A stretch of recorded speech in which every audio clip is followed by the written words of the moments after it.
House Stark words have a deeper meaning, and once winter is unleashed, a plague is coming with it. Jon's resurrection will come with a price, and it's a Grey Plague outbreak via the sacrificial burning of a child, Princess Shireen, who was also an unfortunate victim of Greyscale. The Grey Plague of House Stark is linked below. The Grey Plague spreads incredibly quickly, and its victims die rapidly. This disease, in a nod to the Shrouded Lord, spreads through mists and fog, and the Vale is a wintry abode of ice, fog, and winter winds. Sansa Stark is in the Vale, hiding as Elaine Stone, Littlefinger's bastard daughter. She's maneuvering through a mini Game of Thrones there, keeping her identity hidden and arranging a marriage with Harry, the heir of House Waynwood. If all goes to plan, their marriage would solidify the inheritance of the Vale of Arryn after Sweet Robin, and hopefully make it safe to announce her identity as Sansa Stark. It's pretty heavily foreshadowed that both Harry and Sweet Robin will die, leaving Sansa as heir to the Vale. To preface this analysis of Sansa, you must first understand that George R.R. Martin used the Tudor dynasty as a character structure for the queens in A Song of Ice and Fire. Shout out to Mackenzie Burns for her help on this project. Check out the episode club every Wednesday, linked in the description below. Prepare yourself for a lot of information to come your way, but it will all tie up nicely at the end. We can see a lot of parallels to Sansa in just a mild overview of Elizabeth I, along with Cersei taking the role of Mary Tudor, aka Bloody Mary, and Daenerys as Mary Queen of Scots. Both Sansa and Elizabeth are gentle young women thrust into powerless positions, passed around as pawns in a political Game of Thrones, and abused in the process. They are both well known for their beauty, and their naivety was exploited by others to manipulate power. Elizabeth Tudor was Queen of England in the 1500s. She was the second daughter of King Henry VIII, her older sister being Bloody Mary, and her cousin, Mary, Queen of Scots. Elizabeth endured trials and struggles throughout her childhood. Her father beheaded her mother, Queen Anne Boleyn, and disinherited Elizabeth when she was a child. Elizabeth was passed around as a fosterling to a few noble families, but endured abuse and molestation as a young teenager. She was even imprisoned for a year by her older sister, Queen Mary, on suspicion of conspiring treason. When Mary died, she inherited the English throne in 1558 at the age of 25. Elizabeth was called the Virgin Queen, as she was never married. She was celebrated for her beauty, style, and both military and economic intelligence. She was open-minded religiously, which was popular among the small folk and reduced religious persecution. Sansa is praised countless times throughout A Song of Ice and Fire for being beautiful, fair, pretty, you name it. Her beauty and her lady's courtesy have been her greatest weapons to persevere and survive. There are many clues within the story that Sansa is the younger, more beautiful queen that Cersei has feared from the prophetic reading she received as a child from the sorceress Maggie the Frog. Cersei has been plagued by the message since she became queen, wondering who will come to take her place. At the end of Game of Thrones, it was Daenerys who destroyed the Red Keep and inevitably killed Cersei, taking her place as queen, however briefly. Sansa takes the North for her own seat and becomes queen in the North, fulfilling Cersei's prophecy. But there is a small detail left out of truly following the structure of the Tudor queens: Queen Elizabeth's bout of smallpox. As royalty, weaknesses were kept secret in order to prevent exploitation. Elizabeth had a secret. When she was 29, she was stricken by smallpox, which left her beautiful face scarred.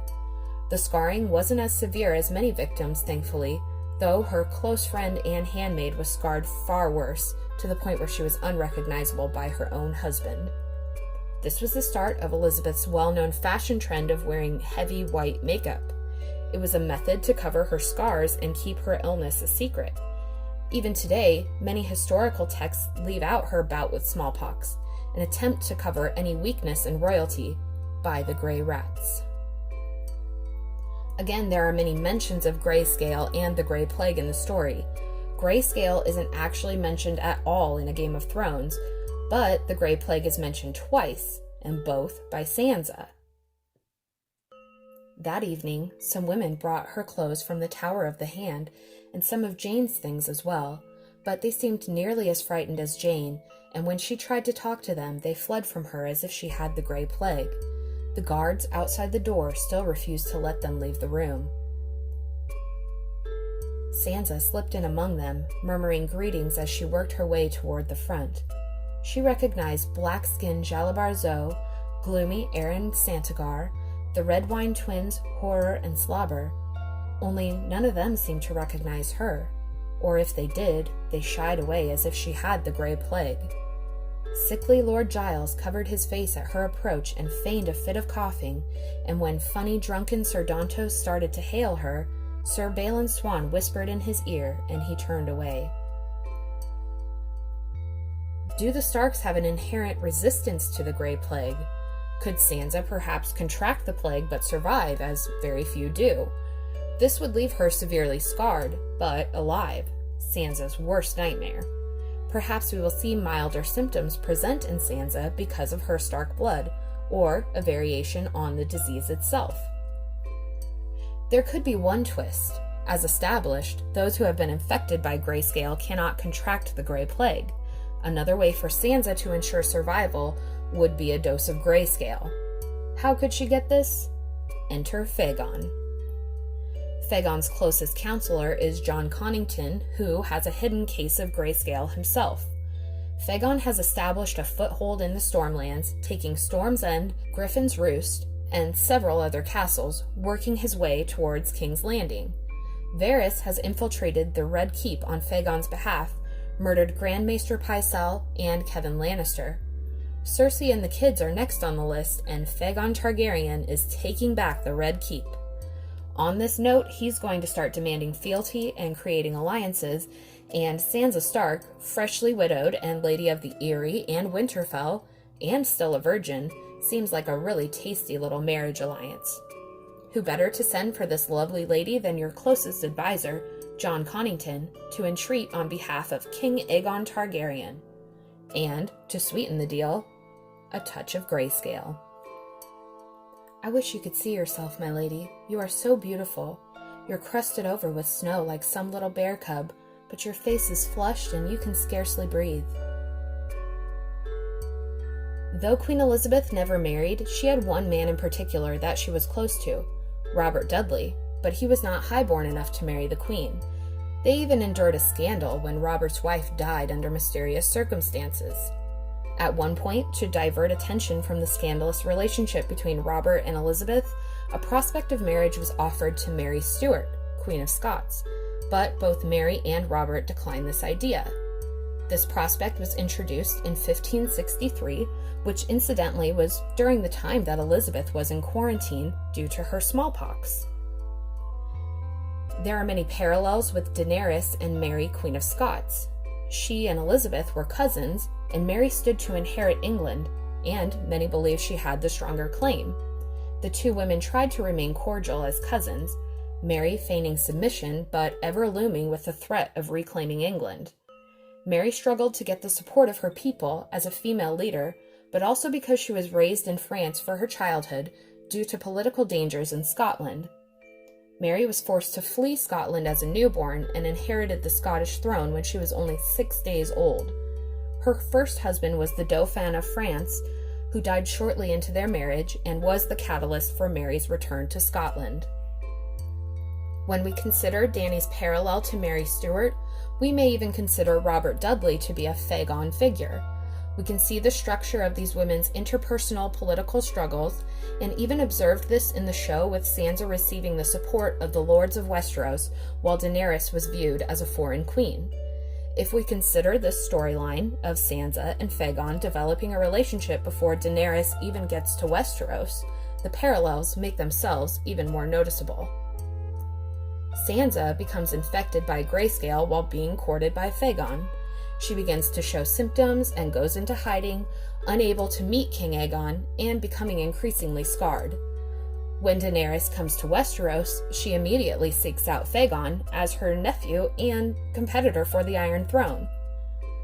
The dynamic of Fagon and Daenerys will be much like that of Aegon Targaryen and his older sister Rhaenyra in The Dance of the Dragons. Rhaenyra was the realm's delight and heir to the throne over her younger half-brother Aegon. When their father Viserys died, a race to the throne caused a brutal civil war amongst the Targaryens, resulting in the death of nearly all the remaining dragons. When Dany comes back to Westeros to find her nephew already sitting on the Iron Throne, we are likely going to see the Dance of the Dragons 2.0. This is something that has been heavily foreshadowed throughout the story, but also by the Princess and the Queen, the Rogue Prince, and Fire and Blood, making it known we will see a recurrence of this war. Daenerys has been waiting her entire life to take the throne back, so she will not give it up easily. Dany has 3 dragons, Fagon has none, so it seems likely that if he's not willing to mildly submit, trouble is coming. Fagon is a proud young man and has the better claim. If this remains true to the Tudor structure of the story, Fagon will decline any offer to be with Daenerys, believing his claim will be strong enough. This would be further incentive towards Dany going Mad Queen, a denial from the only family she has, and failure of all of her efforts to take Westeros. Sansa was a lady at 3, always so courteous and eager to please. She loved nothing so well as tales of knightly valor. Men would say she had my look, but she will grow into a woman far more beautiful than I ever was. You can see that. I often sent away her maid so I could brush her hair myself. She had auburn hair, lighter than mine, and so thick and soft. The red in it would catch the light of the torches and shine like copper. Going back to Sansa, we will see Fagon's loyalty to her, much as Robert Dudley was loyal to Elizabeth. But, much like them, we will not see their love kindled, for Fagon will be killed, most likely by his aunt, or by a grey plague that could be coming downwind from Sansa herself. This would be the loss of yet another of Sansa's loves. The parallel of Sansa with Elizabeth being a virgin queen may not be one of choice. Sansa may start identifying herself as a harbinger of death to men she becomes attracted to, some distinct parallels to a character that Sansa has been constantly compared to, her mother, now Lady Stoneheart, and yet another unmistakable connection to the stony grey plague of the Starks. And there's this other band led by this woman Stoneheart, Lord Beric's lover according to one tale. Supposedly she was hanged by the Freys, but Dondarrion kissed her and brought her back to life, and now she cannot die, no more than he. As mentioned before, the Grey Plague is mentioned twice in A Game of Thrones from Sansa's POV. The word shrouded is only mentioned thrice in A Game of Thrones. Twice by Starks, in reference to the Vale. Ned turned to the woman beside the cart, shrouded in grey, face hidden but for her eyes. The Silent Sisters prepared men for the grave, and it was ill fortune to look on the face of death. Send his armor home to the Vale. The mother will want to have it. The gates of the moon, her uncle said as the party drew rein. His standard-bearer rode to the edge of the moat to hail the men in the gatehouse. Lord Nestor's seat. He should be expecting us. Look up. Catelyn raised her eyes up, and up, and up. At first all she saw was stone and trees, the looming mass of the great mountain shrouded in night, as black as a starless sky. The third mention is again in a Sansa chapter, in reference to Sandor Clegane. The rasping voice trailed off. He squatted silently before her, a hulking black shape shrouded in the night, hidden from her eyes. Sansa could hear his ragged breathing. She was sad for him, she realized. Somehow, the fear had gone away. The silence went on, so long that she began to grow afraid once more, but she was afraid for him now, not for herself. She found his massive shoulder with her hand. He was no true knight, she whispered to him. Sansa's connection to Sandor Clegane is something to consider. This even adds to the Sansan theory. Sandor would be the ideal person to guide her through this transition, being scarred himself. Could he be resistant to Greyscale if he's been cleansed by fire? There is the theory of Sandor being the gravedigger on the Quiet Isle, which is near the base of the Vale of Arryn. Could these two encounter each other again, her fire-cleansed white knight in the darkness of the long night? This might just be grasping at straws, but a lot of the Sand theory is just that. We could add Sandor's cloak as another connection to being shrouded. With the Grey Plague of the Starks being so connected to the Shrouded Lord, I believe these are some definite breadcrumbs being left way back in a Game of Thrones for the future plague to come. Here's a little tinfoil children's story inspiration. Up the mountain, Shadrick the Mad Mouse is chasing Sansa the little bird. Who better to catch them than Cat of the Canals, Arya's alias? And who catches the cat but the hound? Sansa could potentially have one chance to preserve her beauty, her sister Arya trained in the skills of the Faceless Men. There are many clues pointing to this idea as well, but we will expand on that in the Grey Plague of the Starks Arya edition. But something to leave you with. Arya is hired for her first faceless mission by a man with a plague face, leading to her ritualistic face removal. She essentially has a dissociative blackout, during which time she dreams of lemon cakes. Let me know what you think of this theory in the comments below. If you enjoyed this video and others from Bravosi Broadcast, please subscribe to the channel. If you like Arthurian lore, check out my other channel, Faefire, linked below. Thank you for watching, and we'll see you next time.